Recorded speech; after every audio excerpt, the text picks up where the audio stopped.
Thank you very much. It is wonderful to be with you today. Thank you so much. Good afternoon. Let me say especially to all the kids, thanks for being here today.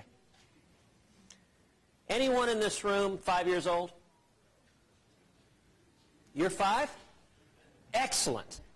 I have a little girl at home who's 5. Her name is Caroline. And I have a little girl at home who's 3. Is anyone here 3? Is there anyone 3? Oh, back there. Hi. So Catherine at home is 3. I'll tell you, back in 2012, when we were running the Senate campaign, Caroline was at the time, she was 4. And I remember one morning, it was a Saturday morning, about 6 in the morning, and I was up on the phone doing a radio interview. And Caroline woke up and she came bursting into the room to come play with Mommy and Daddy. And Heidi jumped out of bed, she ran over, grabbed Caroline, and she swooped her out of the room to take her to the living room because I was on a radio interview. And Caroline heard that and she crossed her arms. She stomped away and she said, "Politics, politics, politics. It's always politics." So for each of you that was invited to come here today, each of you kids, welcome to the intersection of politics and something a whole lot more important. What y'all are here for today is a lot more important than the political nonsense that goes back and forth. You know, Sunday from the pulpit, a lot of times, your pastor will go back to the original Greek, the New Testament. If you look at the original Greek behind the word politics, there are 2 parts. Poly, meaning many, and ticks, meaning blood-sucking parasites.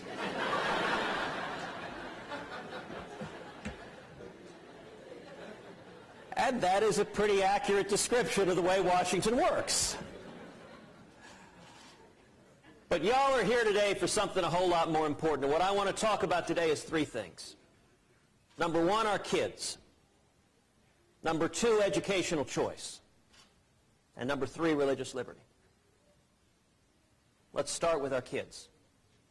The reason every single parent is here, the reason every single grandparent is here, it's because we love our children. We love our children and we take seriously the biblical admonition to raise them up to walk in a godly path. I want to start by just thanking each of the home educators who are here. Thank you for the commitment, the financial commitment you give by not being in the paid workplace, the commitment of time, the commitment of energy, the commitment of passion for your kids. And if I could for just a minute speak on behalf of your children just to say thank you. What you are doing is making a difference, and it's a difference that will be felt for generations to come. Their children and their children's children will thank you for the impact you're having on your kids, preparing them to go forward in this world. Under our Constitution, it is a fundamental right of every parent to bring up and raise and educate your children. That is a fundamental right that is protected in our Constitution, and I want to congratulate each of you on a terrific victory in the Iowa legislature last year protecting the rights of homeschoolers.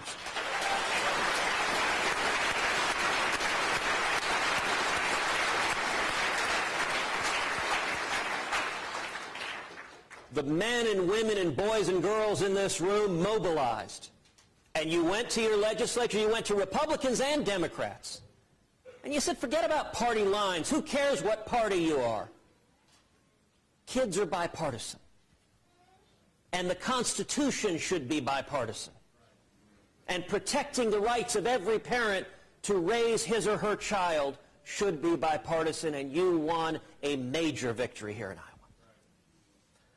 Now, at the same time, I think we need to guard against efforts that would undermine the rights of parents to raise their children. Serving in the Senate, one that is particularly relevant So we need to do everything humanly possible to prevent ratification of the UN Convention on the Rights of a Child.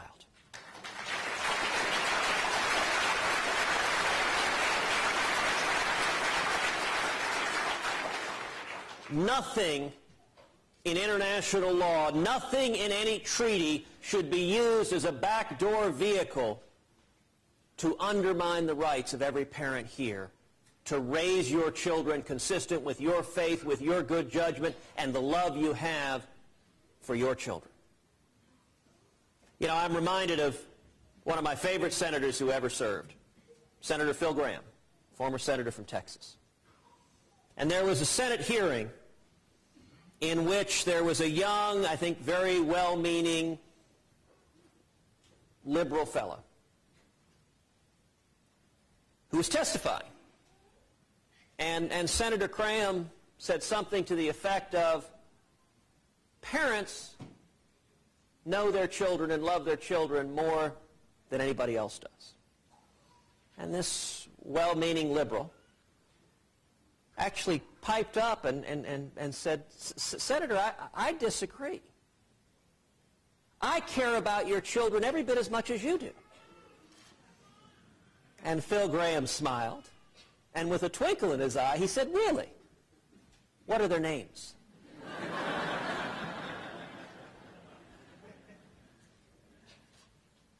We need to stand up for our children. Second thing I want to talk about is educational choice.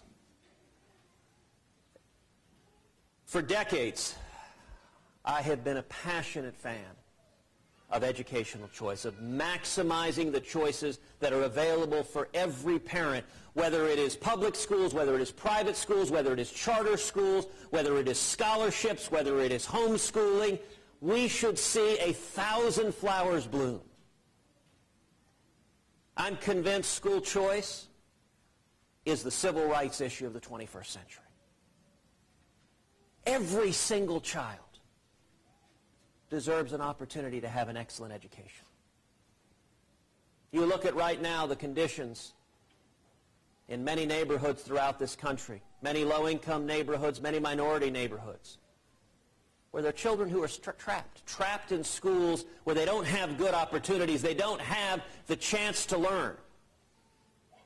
And as everyone here knows, and you know because you have committed yourself to it, education is foundational to every other challenge you've got. If you're looking at issues of crime or poverty or health care, if you have education, if you get the foundation of an education, all of those problems, by and large, can take care of themselves. But if a child doesn't get an education, we know like night follows day, far too many of them will see issues of crime and poverty and health issues that will follow directly from that. I got to say, look, I know this firsthand in my family. My mother is Irish Catholic, Italian, raised in an Irish-Italian home in Delaware. She came from a family where her mother was the second youngest of 17 kids. My mom was the first one ever to go to college. She went to Rice in the 1950s, studied math, and became a pioneering computer programmer. My dad is Cuban. Grew up in Cuba, was imprisoned and tortured. All right, anyone in this room 14? All right, everyone who's 14, raise your hand. All right, when my father was 14 years old, he started fighting in the Cuban Revolution. Can you imagine being part of a revolution at 14? What was interesting in Cuba, do you know where the revolution started? It started in the student councils. So the high school and college student councils were the first revolutionaries in Cuba. And my dad spent 4 years fighting in the revolution. He was thrown in prison and tortured as a teenager. And he fled Cuba in 1957. He came to Texas. He was 18. He had $100 sewn into his underwear. I don't actually advise carrying money in your underwear. Kind of nasty. But he got a job washing dishes, made 50 cents an hour, and paid his way through the University of Texas. And it was getting an education. He came here and learned English. and got an education, and he went on and got a job. He started a small business. He climbed towards the American dream. Today, my dad is a pastor north of Dallas. That's the American story. That is all of us. Every one of us in this room, we are the children of those who risked everything for freedom. And that, I'm going to suggest to you, is the fundamental DNA of what it means to be an American, to value freedom and opportunity above all else. And that leads to the third thing I want to talk about, which is religious liberty. There are a great many challenges in this country right now. There is the challenge of restoring jobs and economic growth, which is absolutely vital. There's the challenge of reining in spending and debt that is threatening our kids, which is absolutely vital. But there is also the challenge of our constitutional liberties being undermined. And there is no liberty more important than our religious liberty. There is a reason that the very first thing protected in the First Amendment to the Bill of Rights is our religious liberty. I've been blessed to have had the opportunity for many years to play a role helping defend our religious liberty. Before I was in the Senate, I was the Solicitor General of Texas. It's the chief lawyer for the state in front of the U.S. Supreme Court. Over and over again, we had the opportunity to defend religious liberty. In Texas, on the state capitol grounds, there's a monument to the Ten Commandments. It's been there since 1961. An individual plaintiff, an atheist, a homeless man, filed a lawsuit seeking to tear down that monument. Texas defended the Ten Commandments monument. We went all the way to the U.S. Supreme Court, and we won 5-4.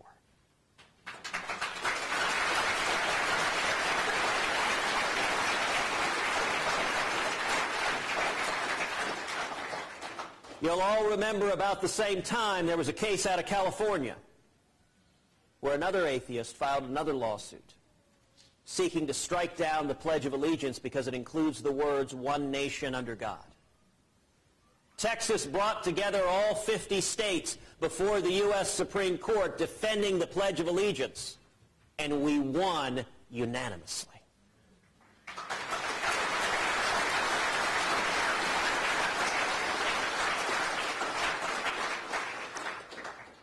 And one of the cases I'm most proud of was having the opportunity to represent over 3 million veterans defending the constitutionality of the Mojave Desert Veterans Memorial.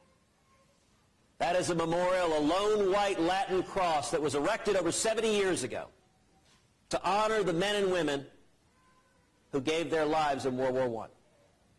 The ACLU filed a lawsuit seeking to tear down that memorial. And the lower courts agreed with the ACLU and ordered that 70-year-old memorial to our veterans be taken down because you could not gaze on the image of a cross on federal lands. We went to the U.S. Supreme Court on behalf of over 3 million veterans defending the Mojave Desert Veterans Memorial, and we won 5-4.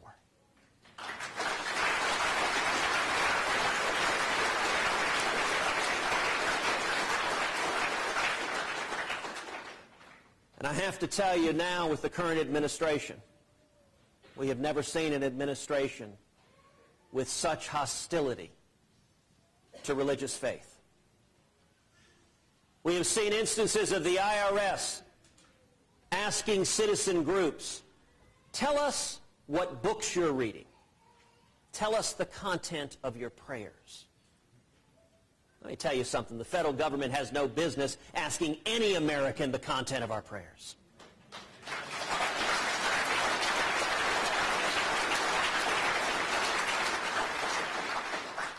We see men and women in the military having their religious liberty rights curtailed, servicemen and women being told they risk discipline if they share their faith with others. No one who steps forward to defend our nation, to risk their life, to defend our constitutional rights, sacrifices their constitutional rights at the doorstep. You know, last year there was a chaplain in the Air Force up in Alaska who wrote in a blog post the phrase, "There are no atheists in foxholes." he was ordered by a supervising officer to take it down. I guess it was deemed insensitive to atheists. I kind of thought it was the job of the chaplain to be insensitive to atheists.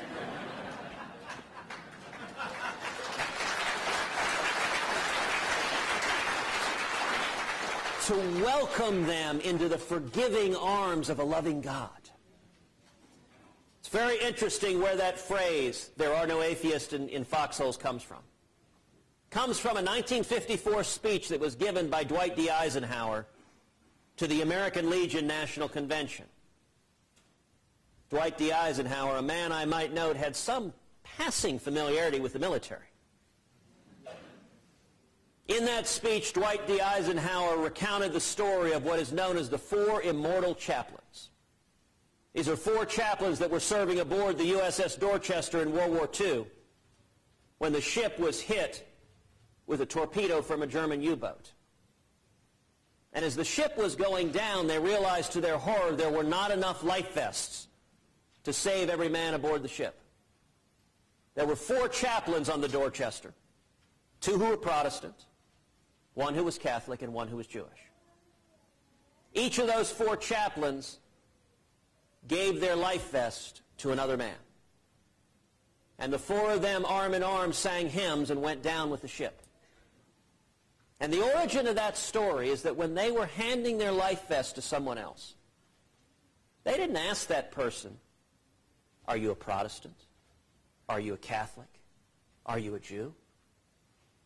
They simply stepped forward to save the life of their brother and to sacrifice for another man. That's the origin of the phrase, "there are no atheists in foxholes." And the idea that the federal government is trying to muzzle telling the story of our religious tradition and faith and history is entirely backwards from who we are as Americans. And you know, there is no example more egregious than what's happening to the Little Sisters of the Poor. The Little Sisters of the Poor are a Catholic convent of nuns who've taken a vow of poverty, and they devote their lives to caring for the poor and the elderly and helping provide health care. As we stand here today, right now, the Obama administration is litigating against the Little Sisters of the Poor, trying to impose millions of dollars of fines on them because they're unwilling to pay for contraceptives that their faith teaches them they shouldn't pay for. When you think of a nation where this nation was founded by men and women fleeing religious oppression and coming here seeking the freedom to seek out the Lord God Almighty with all of our hearts, minds, and souls, free of the government getting in the way. How misguided have we gotten? How through the looking glass have we gone when the federal government is now trying to force private citizens to violate their religious beliefs? It's wrong, and it's unconstitutional. I want to close with a word of admonition.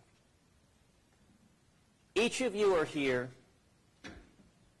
because you're committed to your kids, because you're committed to education, because you're committed to the Constitution and to religious liberty, and because you're committed to action. You know, we just had 2 days ago the Jewish celebration of Purim, which reflects the time that God spared the people of Israel from Haman's plan to murder them. The people of Israel were spared because Esther found herself in a position to stand up and say, "These are my people." Now, when she opened her mouth, she put herself at considerable risk. The story of Purim is a story of action, of stepping forward on your faith, having the conviction of your faith, and acting on your faith. There's a story my father tells from the pulpit of a tightrope walker who erects a tightrope across a gigantic waterfall. And a crowd assembles to watch the tightrope walker. And he asks the crowd, he says, how many of you believe I can walk across the tightrope and back? The crowd all cheers, and he does it. He says, okay, how many of you think I can walk across the tightrope and back pushing a wheelbarrow? The crowd all cheers, and he does it. He says, how many of you believe I can walk across the tightrope and back pushing a wheelbarrow with 2 100-pound bags of sand in the wheelbarrow? The crowd all cheers, and he does it. He says, okay, how many of you believe I can walk across the tightrope and back with a man in the wheelbarrow? The crowd cheers, and he points to a man in the front row and he says, get in the wheelbarrow. And of course, the lesson of that story is that believing isn't sitting there quietly doing a little golf clap. Believing, whether it is with respect to salvation or whether it is with respect to standing up for your principles, is getting in the wheelbarrow. Is stepping forward with everything you have and saying, just like Esther, I am here for a time such as this. That's why each of you is here, and it's why I'm honored and blessed to be with you. God bless you, and thank you.